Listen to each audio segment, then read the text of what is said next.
नमस्कार साथियों, कैसे हो आप सभी। उम्मीद करता हूँ कि आप सब बहुत ही अच्छे होंगे और अपने आने वाले एनटीए के स्टेज सेकंड के एग्ज़ाम की तैयारी में बहुत अच्छे से लगे हुए होंगे।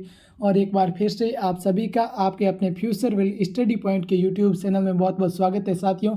एक बार फिर से मैं आपके सामने हाजिर हूँ। आज सोशल स्किल्स का टेस्ट नंबर 1 लेकर आपके सामने आया हूँ। मेरे पास बहुत सारे कमेंट आ रहे थे कि स्टेज सेकंड के लिए सोशल स्किल्स कहाँ से पढ़े, तो मैं आपके सामने ये 20 क्वेश्चन लेकर आया हूँ। ये बहुत ही महत्वपूर्ण क्वेश्चन रहने वाले आपके लिए सोशल स्किल्स के।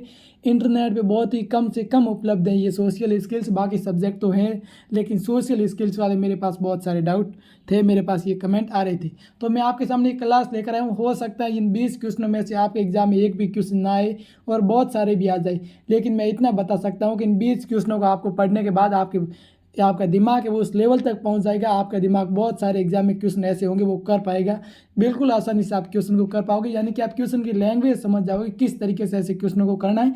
और ज़्यादातर बच्चों को नहीं पता होता है कि सोशल स्किल्स में कैसे क्वेश्चन आते हैं। अभी मैं आपको बताने वाला हूँ, सभी 20 क्वेश्चन आपके सामने लेकर आया हूँ। तो जो भी इस चैनल पर नए हो चैनल को सब्सक्राइब कर दीजिए और इस वीडियो कैसा लगे लास्ट में कमेंट बॉक्स में ज़रूर बता देना। और अपना एक टेलीग्राम ग्रुप है जिसको ज्वाइन कर लीजिए आप, जिसका लिंक मैंने डिस्क्रिप्शन बॉक्स में दे रखा है। और ये जो पीडीएफ है, ये पीडीएफ में ये कंप्लीट यहाँ पे कराने के बाद आपको उसी टेलीग्राम ग्रुप में प्रोवाइड करा दूंगा।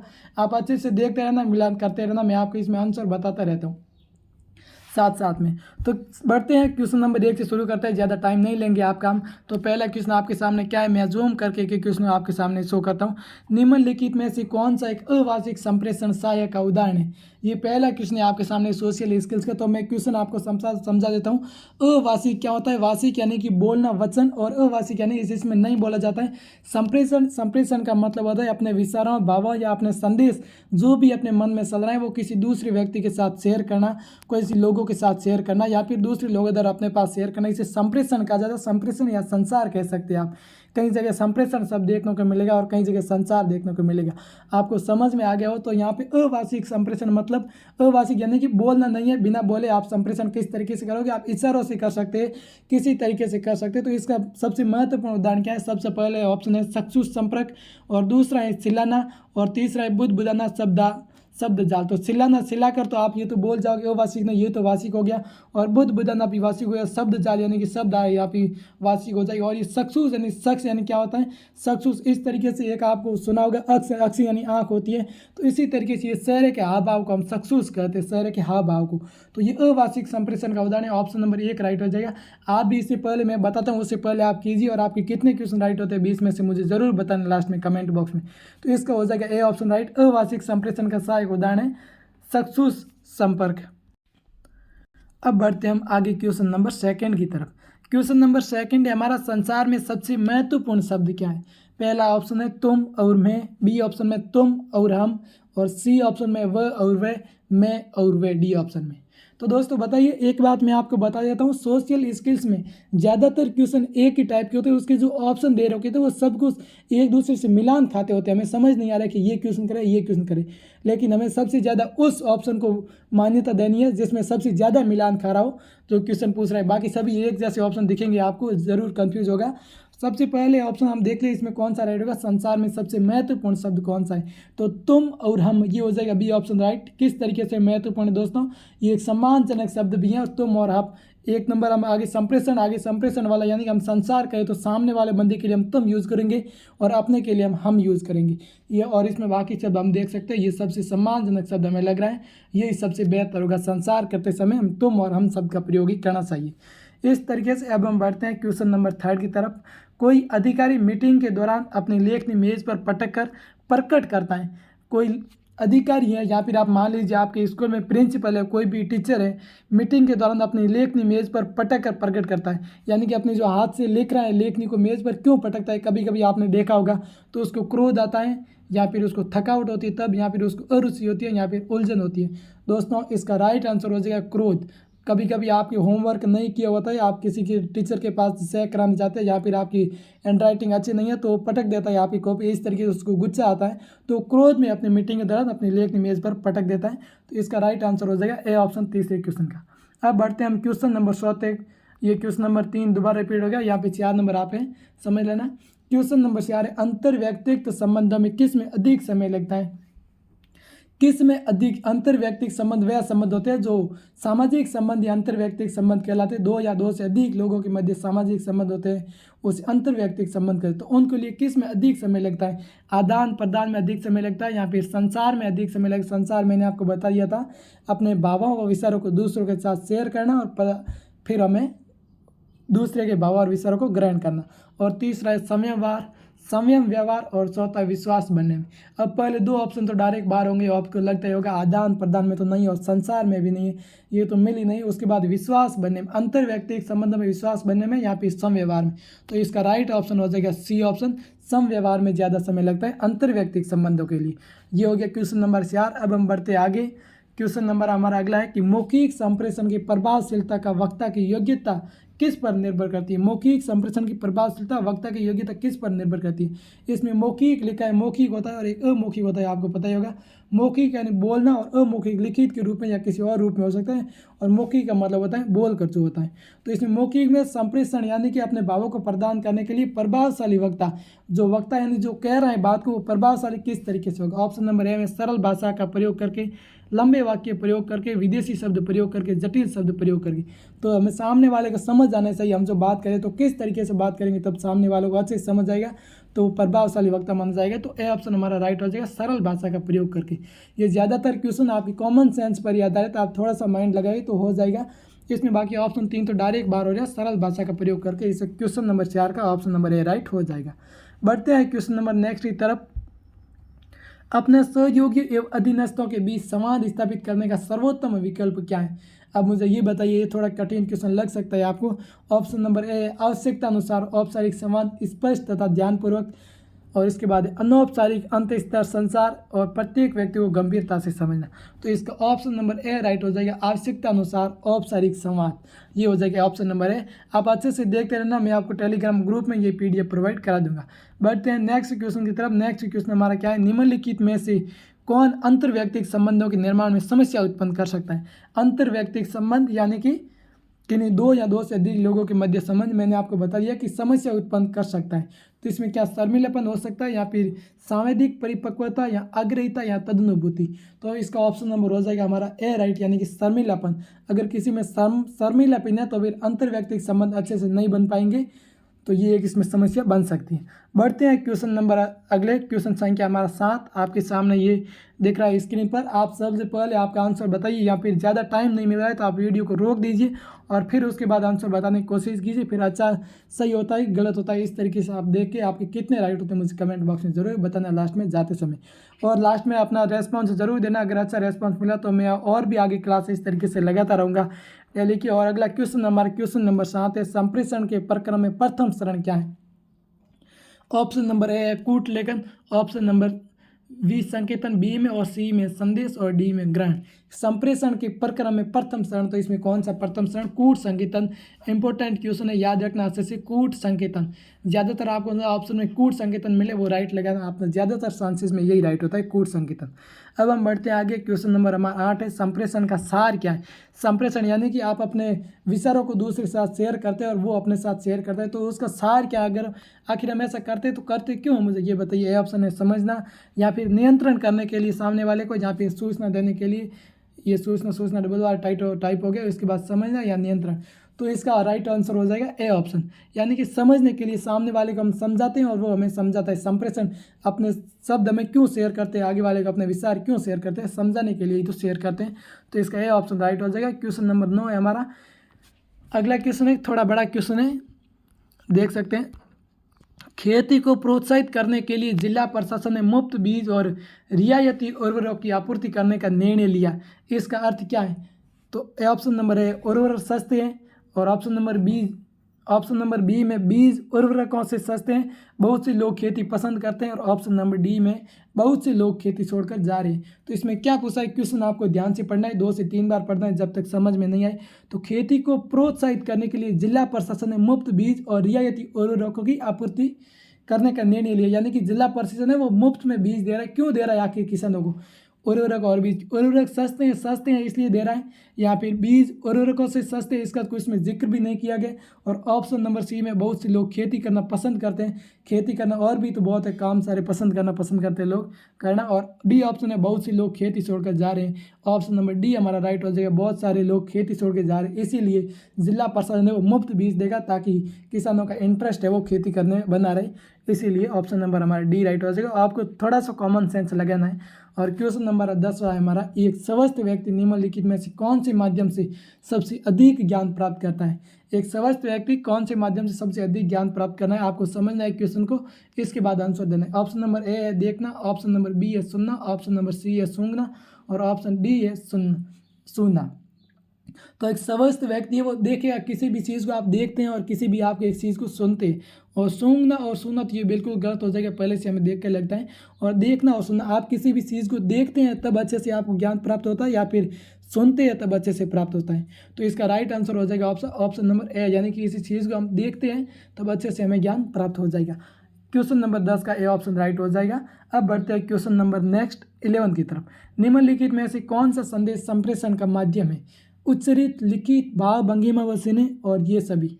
इसका बताइए इसमें क्या लिखा है, कौन सा संदेश संप्रेषण का माध्यम है। यहाँ से आप ध्यान रखना, सबसे पहले जो मेन इंपॉर्टेंट पॉइंट है उसको हाईलाइट करना है, उसके बाद आपको इसका आंसर देना है कौन सा संदेश संप्रेषण का माध्यम है। तो इसका ऑप्शन नंबर बी राइट हो जाएगा, संदेश संप्रेषण का पूछा है तो यानी कि लिखित हो जाएगा राइट। और इसके बाद हम बढ़ते आगे क्वेश्चन नंबर 12, संप्रेषण का सही अनुक्रम क्या है। कि संप्रेषण में सबसे पहले क्या आता है, उसके बाद क्या आता है, इस क्रमानुसार आपको लगाना है। सबसे पहले संदेश होता है और उसके बाद प्रेषक होता है, उसके बाद पाने वाला होता है। ऑप्शन नंबर में ए ये दे रखा है, बी में दे रखा है संदेश, पाने वाला और उसके बाद प्रेषक। ऑप्शन नंबर सी में दे रखा है प्रेषक, उसके बाद संदेश और उसके बाद पाने वाला। और ऑप्शन नंबर डी में दे रखा है पाने वाला, उसके बाद प्रेषक और उसके बाद संदेश। प्रेषक का मतलब क्या होता है, जो अपने शब्दों को प्रकट करता है उसे प्रेषक कहते हैं। प्रेषक या स्रोत भी कह सकते हैं उसे, यानी कि मैं अगर आपको कोई बात कह रहा हूँ जैसे, तो मैं आपके लिए ये प्रेषक हूँ। और पाने वाला जिसको मैं कह रहा हूँ वो पाने वाला, और संदेश जो मैं आपको सूचना दे रहा हूँ वह संदेश होती।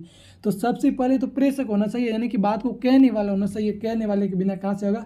और उसके बाद कहेगा क्या वो चीज़ होनी चाहिए, यानी कि संदेश होना चाहिए। और उसके बाद सुनने वाला आगे भी होना चाहिए, पाने वाला। ये हो जाएगा ऑप्शन नंबर सी हमारा राइट। क्वेश्चन नंबर 12 का सी ऑप्शन राइट, प्रेषक, उसके बाद संदेश और उसके बाद पाने वाला होना चाहिए। ये क्रम आपको याद रखना है अच्छे से।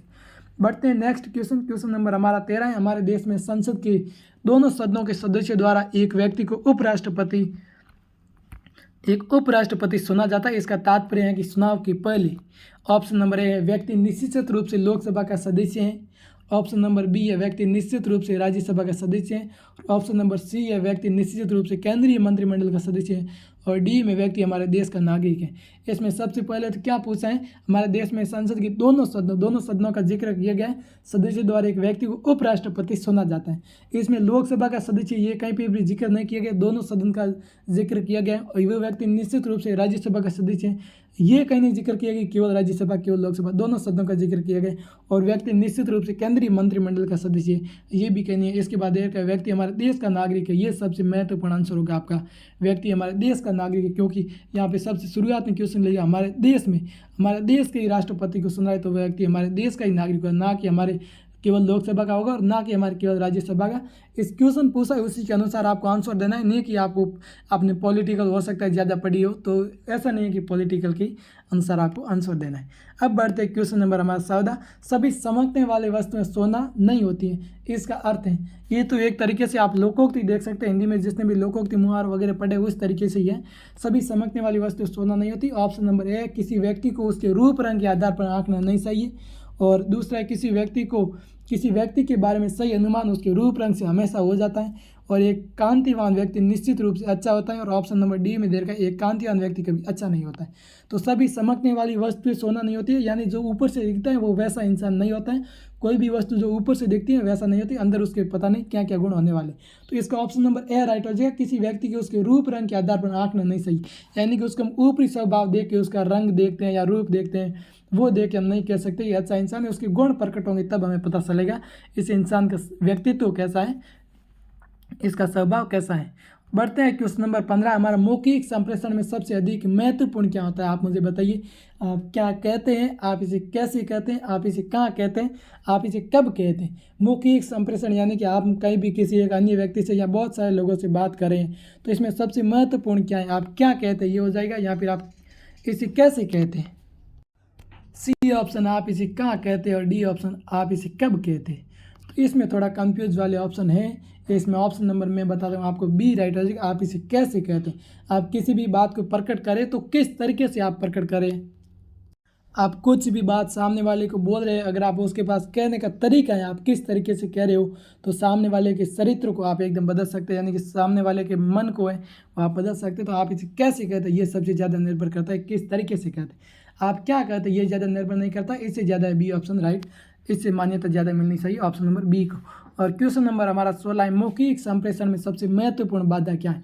मौखिक संप्रेषण यानी कि हम अपने मुख के द्वारा हम बोल कर सामने वाले को संदेश दे रहे हैं या कुछ बात बता रहे हैं और सामने वाला हमें बता रहा है, तो इसमें बाधा हो सकती है। सबसे बड़ी बाधा क्या हो सकती है, विनम्रता हो सकती है, रुचि हो सकती है, एकाग्रता हो सकती है, या खराब श्रवण हो सकती है। तो ऑप्शन नंबर ए इसका राइट हो जाएगा, खराब श्रवण। श्रवण का मतलब होता है सुनना, यानी अगर हम अच्छे से सुना ही नहीं दे रहा है तो फिर इसमें सबसे महत्वपूर्ण बाधा हो सकती है। सामने वाले के शब्द कुछ प्रॉब्लम हो जाए, कुछ शोर हो या फिर कुछ एनी प्रॉब्लम हो जाए, तो यही हमारा ऑप्शन नंबर ए राइट हो जाएगा। बाकी इसमें ऑप्शन मिलान जो मिलते जुलते नहीं है, विनम्रता, रुचि, एकाग्रता, ये तो बिल्कुल अलग दिख रहे होंगे आपको। ऑप्शन नंबर ए राइट हो जाएगा। और क्वेश्चन नंबर हमारा 17 है, मैत्री महत्वपूर्ण है लेकिन सभी मित्र सुनना और अधिक महत्वपूर्ण है, अन्यथा मैत्री एक बोझ बन जाती है, इसका तात्पर्य क्या है। अच्छे से एक बार फिर से क्वेश्चन को पढ़ लेते हैं। मैत्री महत्वपूर्ण है, मैत्री का मतलब होता है मित्रता, मित्रता महत्वपूर्ण है लेकिन सही मित्र सुनना और अधिक महत्वपूर्ण है, लेकिन मित्र में भी अच्छा मित्र सुनना ये महत्वपूर्ण है, अन्यथा मैत्री एक बोझ बन जाती है। अगर अच्छा मित्र नहीं सुन सकते तो मैत्री एक बोझ, मित्रता एक बोझ बन जाती है। इसका तात्पर्य क्या है, बहुत से मित्र होने चाहिए, इसका जिक्र इसके अंदर नहीं किया गया कहीं पे, तो ये तो काट दो।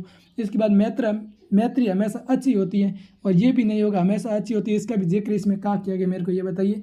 इसमें कुछ जिक्र नहीं कि अच्छी होती है बुरी होती है, इसमें दोनों का भी क्या है, मित्र सुनना है तो अच्छा सुनना है, बुरा नहीं सुनना है, यानी इसमें दोनों का ही जिक्र हुआ है। ऐसे देखे तो यदि अच्छे मित्र नहीं मिलते हैं तो इससे अच्छा है कोई मित्र नहीं बनाओ। और डी ऑप्शन पढ़ देते हैं, मैत्री हमेशा एक बोझ होती है, हमेशा बोझ नहीं होती है। और ऑप्शन नंबर हमारा सी राइट हो जाएगा, यदि अच्छे मित्र नहीं मिलते हैं तो इससे अच्छा है कि कोई मित्र ही ना बनाओ, यही सबसे बेहतर है। बढ़ते हैं क्वेश्चन नंबर 18। मात्र और मात्र 2 क्वेश्चन हमारे बचे हैं। जिसने भी इस चैनल को सब्सक्राइब नहीं किया तो सब्सक्राइब कर लीजिए, और आपके कितने राइट हो रहे हैं आप काउंट कर रहे होंगे। क्वेश्चन नंबर 18 है कि संसार में भाषा होती है, संसार में कौन सी भाषा होती है, अमौखिक कूट होती है या फिर प्रतीकात्मक कूट होती है, मौखिक कूट होती है या चित्रात्मक कूट होती है। सबके पीछे कूट कूट दे रखा है, तो इसका ऑप्शन नंबर हमारा हो जाएगा मौखिक कूट। संसार में अपने विचारों को सामने वालों को दे रहे हैं तो कैसी होगी, मौखिक कूट, यानी कि वचनों के द्वारा हम सामने वाले के संचार करें तो मौखिक कूट हो जाएगी संचार की भाषा। एक क्वेश्चन पहले और करवाया था मैंने ऐसा ये क्वेश्चन आपके सामने फिर से एक आ गया है। निम्नलिखित में से सही क्रम की पहचान कीजिए, इसमें सबसे पहले कौन सा आएगा, स्रोत आएगा या माध्यम आएगा या संदेश आएगा या संदेश ग्रही आएगा। ऑप्शन नंबर ए में ये दे रखा है, ऑप्शन नंबर बी में दे रखा है स्रोत आएगा सबसे पहले, उसके बाद संदेश ग्रही आएगा, उसके बाद माध्यम आएगा, उसके बाद संदेश आएगा। और तीसरे ऑप्शन दे रखा है स्रोत, संदेश, संदेश ग्रही, माध्यम, और लास्ट में दे रखा है स्रोत आएगा, यहाँ संदेश आएगा, उसके बाद माध्यम, उसके बाद संदेश ग्रही। तो स्रोत का मतलब मैंने आपको पहले ही बता दिया, स्रोत का मतलब होता है प्रेषक, यानी कि जो बात को प्रकट करा है, जो बात को कह रहा है वो स्रोत या प्रेषक कहलाती है, ये बात को ध्यान रखना है। तो सबसे पहले तो प्रेषक आएगा, प्रेषक यानी कि स्रोत आ जाएगा, तो सबसे पहले स्रोत सब में दे रखा है। और उसके बाद हमारे पास संदेश होना चाहिए, हम क्या कहना चाहते हैं वो होना चाहिए, तो उसके बाद संदेश option number C and D दोनों में दे रखे। उसके बाद हमारे पास माध्यम होना चाहिए, हम किस माध्यम से कहना चाहते हैं उस सामने वाले से, यहाँ इशारों से प्रकट करें, अमौखिक रूप से करें या मौखिक रूप से करें या फिर कोई इंटरनेट के माध्यम से करें, बहुत सारे माध्यम से हम संचार कर सकते हैं। इसके बाद माध्यम होना चाहिए, और उसके बाद संदेश ग्रही, ग्रही माने ग्रहण करने वाला होना चाहिए सामने वाला बंदा। तो ऑप्शन नंबर बी हमारा राइट हो जाएगा इस क्वेश्चन का राइट आंसर। अब हमारा अंतिम क्वेश्चन बचा है, इस क्वेश्चन को आप देख लेते हैं कि आप किसी राज्य में, बड़ा क्वेश्चन थोड़ा मैं जूम कर देता हूँ आपके सामने, ऑप्शन नंबर 7 में देखते जाएंगे। आप किसी राज्य में पर्यटन विकास निगम के प्रबंधक निदेशक के रूप में कार्यरत हैं, ठीक है। एक दिन आप पर्यटन विभाग द्वारा संचालित राज्य अतिथि गृह का निरीक्षण करने जाते हैं, जहाँ एक राष्ट्रीय स्तर का सम्मेलन होना है। अतिथि गृह के गलियारे से गुजरते समय अचानक आपको सुनने में आता है कि 2 विदेशी प्रतिनिधि वहाँ की व्यवस्था, विशेषकर अतिथि गृह के रख रखाव कर्मियों से अप्रसन्न है। इस स्थिति में आपकी पहली प्रतिक्रिया क्या होगी। ऑप्शन नंबर ए में दे रखे, आप उन प्रतिनिधियों से अपनी शिकायत दर्ज कराने के लिए कहेंगे ताकि आप आगे कार्यवाही कर सके। आप रख रखाव कर्मियों के प्रमुख को बुलाएंगे और उसे डांटेंगे। और सी ऑप्शन दे रखा है, आप रख रखाव कर्मियों के प्रमुख को बुलाएंगे और उन दोनों प्रतिनिधियों की बातचीत के बारे में अवगत कराएंगे। और ऑप्शन नंबर डी रखा है, आप तुरंत व्यक्तिगत रूप से प्रत्येक प्रतिनिधि के कमरे की जांच करेंगे। ये क्वेश्चन है, आप अच्छे से पढ़ के इसका आंसर मुझे कमेंट बॉक्स में देना। मैं आपके चेक करना चाहता हूँ आप किस तरीके से आप सोचते हैं, आपके विचार कैसे हुए, मैं आपके सोचना देखना चाहता हूँ। आप इसका आंसर मुझे कमेंट बॉक्स में जरूर बताना। क्वेश्चन नंबर 20 लेके इसका ABCD जो भी ऑप्शन है आप बता देना। तो ये हो गए हमारे 20 क्वेश्चन। और आगे अगर आपका अच्छा आप बताओगे तो मैं और भी इस तरीके से डेली हमेशा 2 तारीख तक आपका एग्जाम है तब तक लगाता रहूँगा और हमेशा आपके साथ हूँ। जो भी वीडियो को देख रहे हैं वीडियो को लाइक कर दीजिए और वीडियो कैसा लगा ज़रूर बताइए कमेंट बॉक्स में। अच्छा लगा तो लाइक कर दीजिए और टेलीग्राम ग्रुप को ज्वाइन कर लीजिए जिसका लिंक मैंने डिस्क्रिप्शन बॉक्स में दे रखा है। ये PDF मैं उसे ग्रुप में आपको प्रोवाइड करा दूंगा। चलते हैं, फिर मिलेंगे अगली क्लास में, तब तक खुश रहिए। जय हिंद, जय भारत साथियों।